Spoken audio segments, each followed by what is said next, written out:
Vamos dar início então ao nosso discipulado de hoje. Abra sua Bíblia, por gentileza, lá em Mateus capítulo 7, versículo 21. Mateus capítulo 7, versículo 21.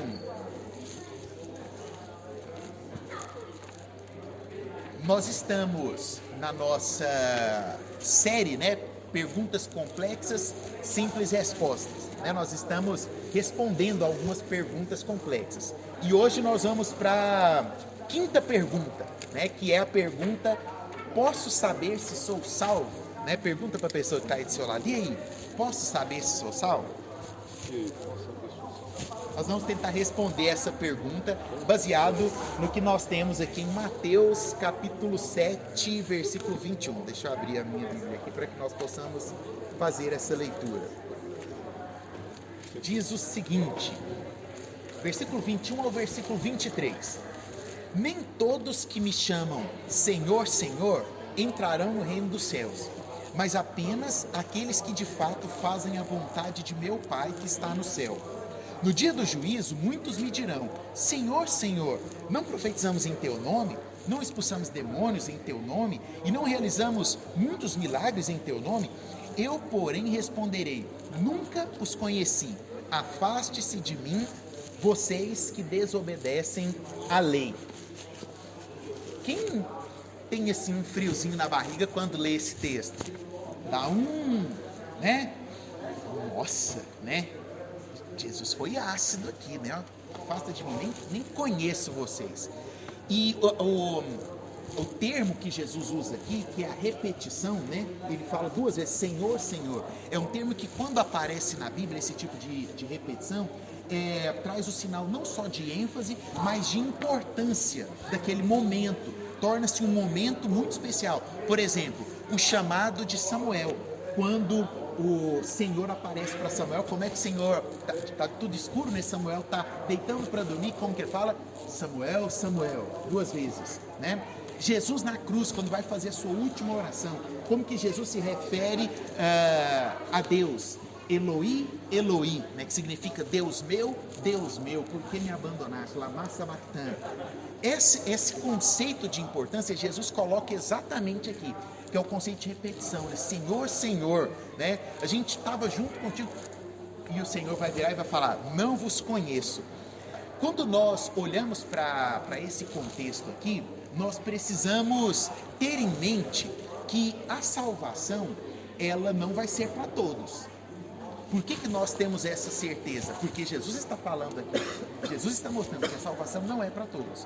E na nossa jornada como peregrinos, nessa terra, nós precisamos ser conhecidos como pessoas que não apenas conhecem a lei de Deus, mas como pessoas que praticam a lei de Deus. A indicação de leitura, de hoje, desse nosso contexto, é o Peregrino, Esse livro aqui é como é que eu poderia dizer assim? Não é a Bíblia de todo cristão, porque todo cristão já tem uma Bíblia, Mas todo cristão precisa ler este livro aqui, Tem uma parte muito interessante que é quando o peregrino, ele chega na Feira das Vaidades. E a Feira das Vaidades é uma região onde todo mundo era conhecido pelo seu nome, Então lá na Feira das Vaidades tinha o senhor corrupto, tinha o senhor mentiroso. E eu fico pensando, já pensou se nós fôssemos conhecidos por aquilo que nós praticamos? Não por aquilo que as pessoas veem de nós, mas por aquilo que nós somos internamente? Como é que te chamariam? Como é que as pessoas te chamariam? Baseado naquilo que está dentro do seu coração, no seu interior. Isso é muito importante e nos leva a essa pergunta: posso saber se realmente sou salvo? Lá no Concílio de Trento, no século XVI, a Igreja Católica, ela negou que fosse possível termos a certeza da salvação. A Igreja Católica colocou ali como uma premissa, de que não há essa possibilidade. Entretanto, nós, reformados, que fazemos parte da linha reformada pós Martim Lutero, temos em nossa consciência que é possível saber, é possível responder essa pergunta. Agora, como que nós vamos responder essa pergunta? Da seguinte maneira: existem 4 tipos básicos de pessoas. E aí nós vamos tentar saber onde que nós nos encaixamos nesses 4 tipos de pessoas. De acordo com o Sproul, nós temos aqueles que são salvos e sabem que são salvos. É o primeiro tipo. O segundo, aqueles que são salvos, mas não sabem que são salvos. Certo? Terceiro, aqueles que não são salvos e sabem disso, sabem que não é salvo. E o quarto, aqueles que não são salvos e não sabem que não são salvos. Dentro desses 4 tipos, vamos aprofundar um pouquinho sobre cada um deles. O primeiro tipo, lá em Timóteo, capítulo 1, versículo 12,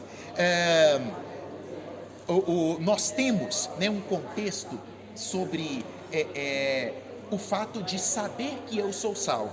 Porque o escritor diz assim: sei em quem tenho crido e estou certo que ele é poderoso para guardar o meu depósito até aquele dia. Aqui é o apóstolo Paulo que estava escrevendo para Timóteo. E o apóstolo Paulo está falando: olha, eu sei em quem tenho crido. E eu sei que ele vai me guardar até aquele dia. Qual é aquele dia? O dia da morte dele, né? O dia em que ele sairia desse contexto. Então, nós temos aqui o primeiro exemplo, o primeiro tipo de pessoa. Aquele que sabe, né? Que é salvo e, consequentemente, é salvo também. A nossa vida cristã, ela é cheia de altos e baixos. Tem dia que você amanhece bem, feliz, aconteceu uma coisa boa, né? Você amanheceu empolgado, né? E aí você já sai olhando para o céu e louvando a Deus e tal. Agora tem dia que você não amanhece tão bem. Nós somos humanos. Tem dia que você vai sair da porta de casa, você pisa e torce o pé para descer do meio-fio e você já chega no trabalho e está tudo errado. Nós temos os altos e baixos, mas a nossa salvação, ela não depende dos nossos altos e baixos. E a nossa certeza também não, sabe por quê? Porque quando Paulo escreve para Timóteo que Paulo estava preso, já pensou se Paulo fosse olhar para a condição dele? Poxa, eu estou preso aqui, mas ele escreve: olha, eu sei em quem tenho crido. E essa certeza nossa, ela não é uma certeza assim, olha, baseado no cálculo matemático, né, de que eu converti há tantos anos, eu posso, né, multiplicar isso por dias e eu tenho certeza que eu sou salvo baseado nesse. Não, não é um cálculo matemático, é uma certeza interior que nós temos, assim como Paulo. O segundo tipo são aqueles que são salvos, mas não sabem. Billy Graham falava muito o seguinte nas pregações dele, que ele sabia e lembrava exatamente o dia, a data e a hora da conversão dele. Você lembra o dia, a data e a hora da sua conversão? Eu não lembro, porque eu cresci dentro da igreja, né? Eu lembro, assim, de algumas experiências que eu tive. Eu lembro, por exemplo, do meu batismo, que foi um dia muito especial, né? Mas, tipo assim, aquele momento que foi assim, de hoje em diante eu aceitei a Jesus. Eu não tive essa, né? Como algumas pessoas têm. Mas isso não é um padrão para que nós possamos, né, saber que sou salvo ou não. Exatamente porque em 2 Pedro ele faz uma exortação. Ele diz o seguinte: exorta os crentes a serem cada vez mais diligentes em confirmar sua vocação e eleição. Existem pessoas que podem estar num estado de salvação, mas ainda não saberem que são salvos. Por exemplo, hoje nós podemos ter, sei lá, um grupo de índios que estão lá na Amazônia, né? E que Deus os escolheu, que Deus os salvou. Eles são salvos, são eleitos, mas eles não sabem disso, porque a palavra e o evangelho ainda não chegou até eles. Eles vão ser salvos? Vão, porque Deus vai levar esse evangelho e dar essa certeza no coração deles, um determinado dia. Quando? A gente ainda não sabe, certo? Então eles são salvos, eles só não sabem que são. O terceiro tipo são aqueles que não são salvos e sabem disso. Aí você fala assim: nossa, a pessoa ela não é salva e ela sabe disso. Pois é, tem gente que não é salva e sabe disso. Vou te dar um exemplo. Existe um negócio chamado revelação natural de Deus. Pela revelação natural, Deus escreve a lei dele em nossos corações e coloca na nossa mente, no nosso intelecto, essa consciência daquilo que é certo e daquilo que é errado. E existem pessoas que sabem que estão fazendo o que é errado e estão conscientes daquilo que elas fizeram que é errado. Basta você pegar, por exemplo, um serial killer, né, uma entrevista, ou basta você ler, por exemplo, fizeram até filme, né, da Richthofen, Susana Richthofen, acho que é isso, né? A forma como ela age, a forma como ela fez e a forma como ela se refere ao crime que ela cometeu. Nós temos a lei de Deus por uma revelação natural das coisas. Deus revela tanto em nossos corações cristãos, quanto no coração daqueles que andam fazendo coisas erradas.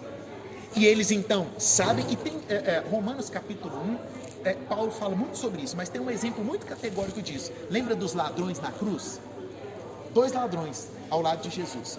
E aí tinha um ladrão que estava, você não é Deus? Desce daí, salva você e salva nós mesmos.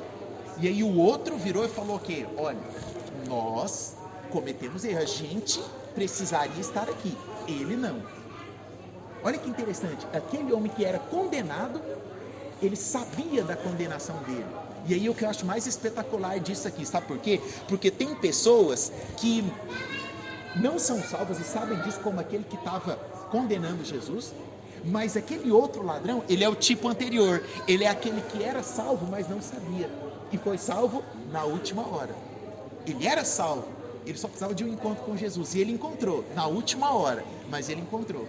Então nós temos pessoas que são salvas, mas não sabem disso, e pessoas que não são salvas. É o exemplo do outro ladrão. Agora, por último, o quarto, que é o que mais nos aflige: aqueles que não são salvos e não sabem disso. Porque aí você fala assim, né? Bom, será que eu tenho certeza da minha salvação?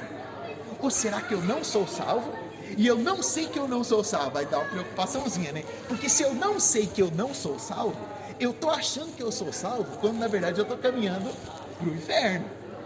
Aí dá uma batedeira, uma taquicardia no coração, não é? A pressão aumenta, né? E aí, dentro desse contexto, existem pessoas que não estão dentro desse estado de graça, mas que acham que estão nesse estado de graça. Então o que elas têm não é uma segurança, elas têm uma falsa segurança por acharem que são salvas.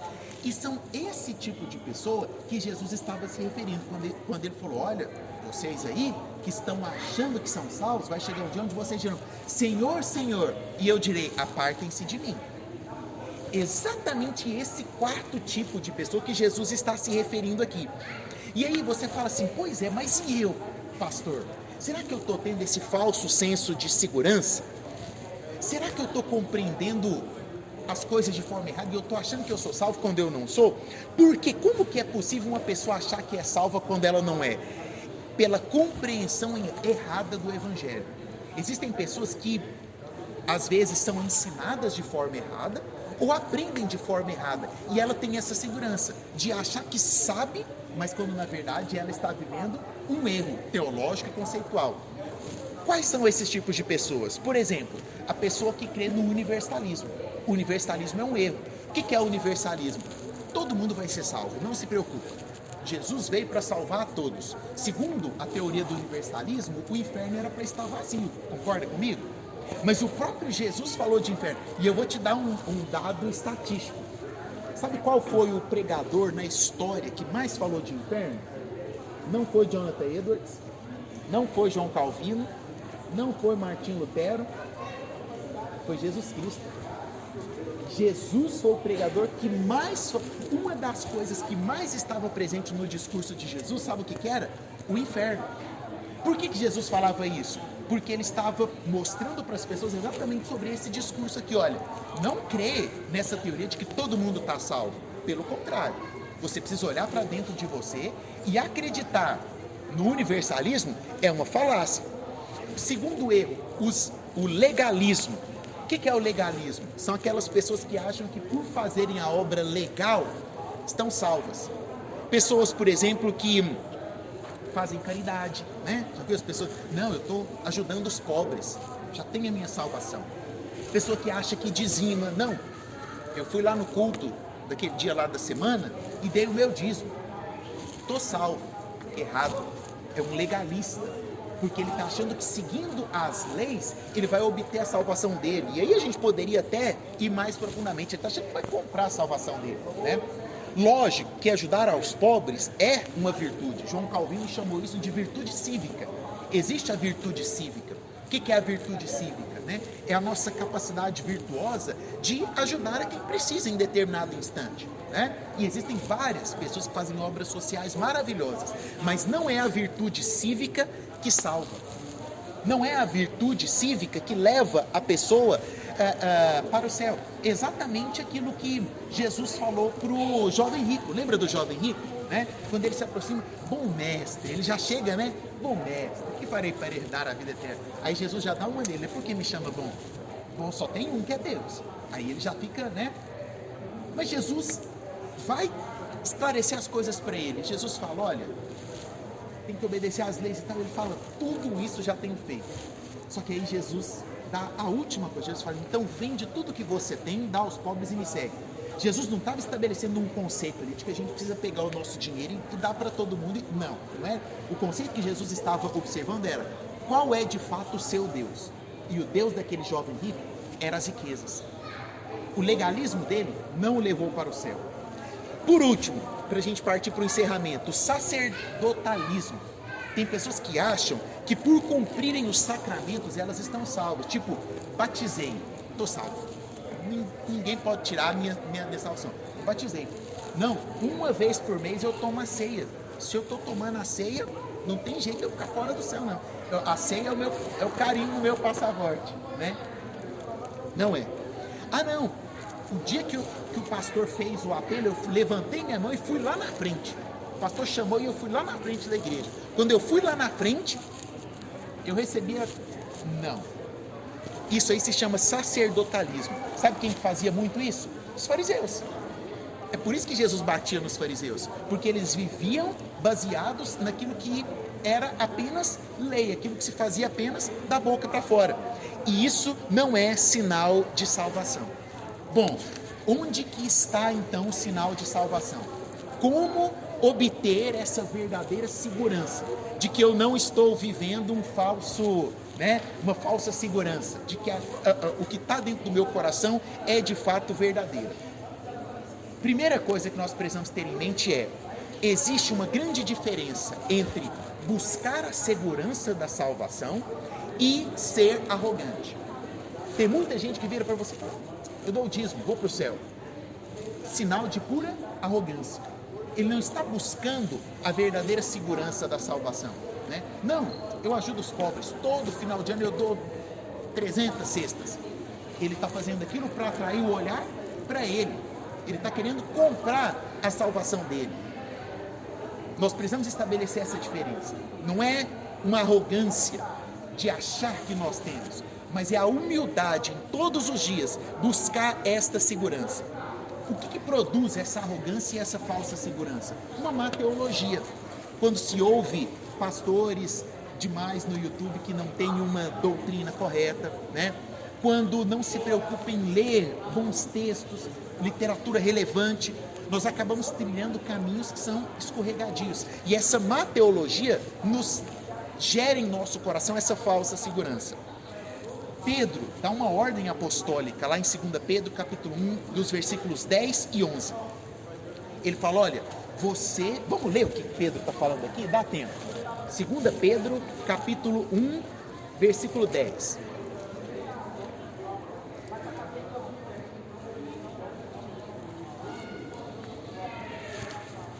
Segunda Pedro capítulo 1, versículo 10 diz o seguinte. Olha só que interessante o que Pedro está falando aqui.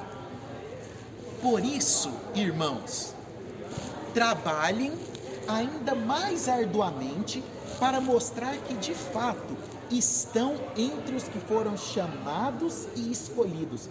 Façam essas coisas e jamais tropeçarão. Olha o que Pedro está falando, olha, trabalhe arduamente. Para que quanto mais você trabalhar em busca de conhecer a palavra de Deus, de saber quem Deus é, maior vai ser a segurança no seu coração, de que você foi chamado e de que você foi escolhido. Às vezes, né, a pergunta ela é errada, né? As pessoas viram e perguntam, será que Deus me predestinou? Será que eu fui eleito para ir para o céu? Às vezes as pessoas perdem muito tempo querendo responder essa pergunta. Será que Deus me escolheu? Será que eu sou predestinado? Né? Como é que eu vou ser calvinista se eu não sei se Deus me escolheu ou não? Se Deus me predestinou ou não? Eu te convido a não perder tempo com esse tipo de questionamento. Porque o objetivo central seria buscar com todas as suas forças essa segurança que Pedro está mostrando aqui. trabalhem ainda mais arduamente, porque Pedro estava falando antes, né? Olha, vocês foram salvos, vocês foram escolhidos, vocês foram chamados, mas vocês agora trabalhem mais arduamente para mostrar que de fato vocês estão entre os que foram chamados e escolhidos. Façam essas coisas e jamais tropeçarão, ou seja, busque no verdadeiro cristianismo e você não vai caminhar errado. E aí ele conclui: assim, sua entrada no reino eterno de nosso Senhor e Salvador Jesus Cristo será acompanhada de grande honra. Pedro responde à nossa pergunta: eu posso saber se sou salvo? Sim. Como? Trabalhando arduamente para ter a certeza no seu coração de que você foi chamado e escolhido.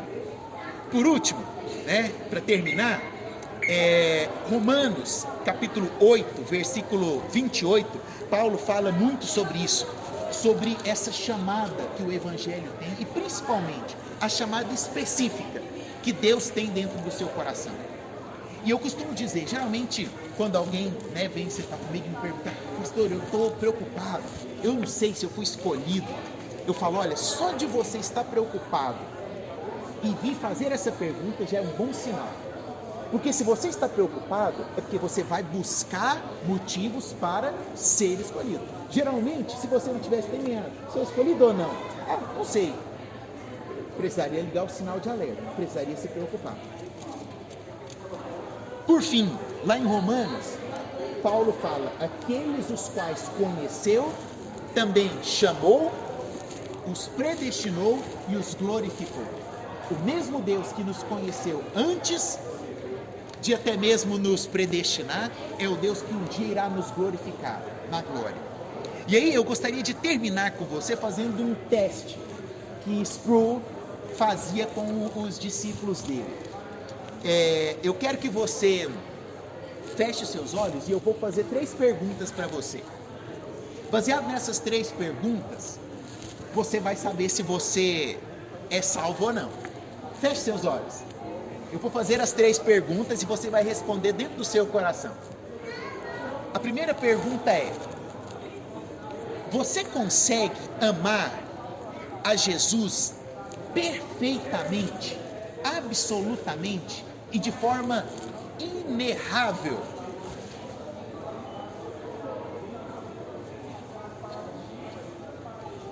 Segunda pergunta: você ama a Jesus tanto quanto deveria amar?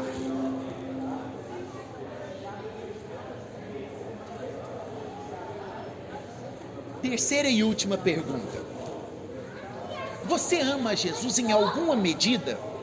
Na medida mínima que seja, mas o Jesus da Escritura, o Jesus da Bíblia, o Jesus que nós lemos falar de forma muito séria, você tem algum apego ou afeição a Ele?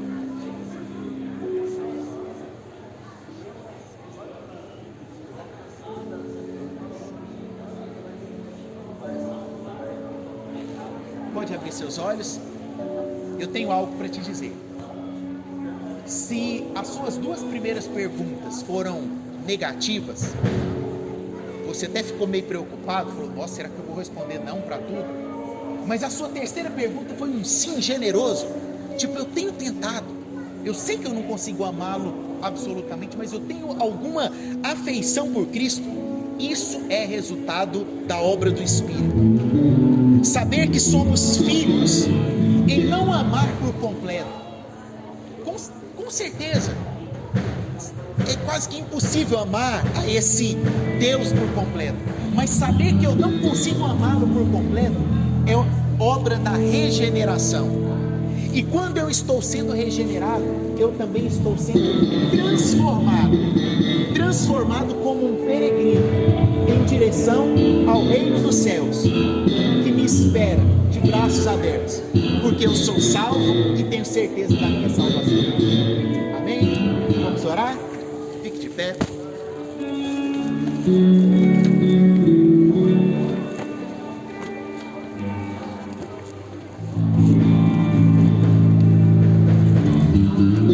Aproxima da pessoa que está aí do seu lado. Vamos orar 2 a 2. Procure alguém aí que está sozinho.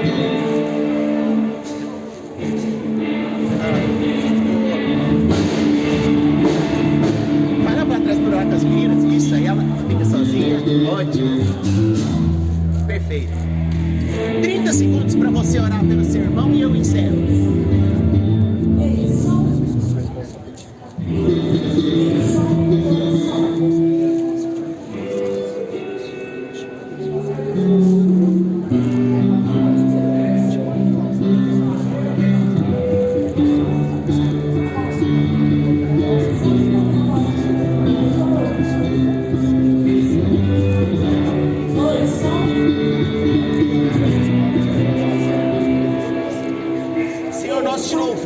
Nós te agradecemos pela certeza da salvação e a segurança que o Senhor tem colocado em nossos corações. Obrigado porque o Senhor tem nos ajudado. Obrigado porque o Senhor tem nos levantado, nos conduzido. Nós cremos, ó Deus, no Teu Santo Espírito e te louvamos por isso. Obrigado, Jesus. Assim nós oramos. Amém e amém.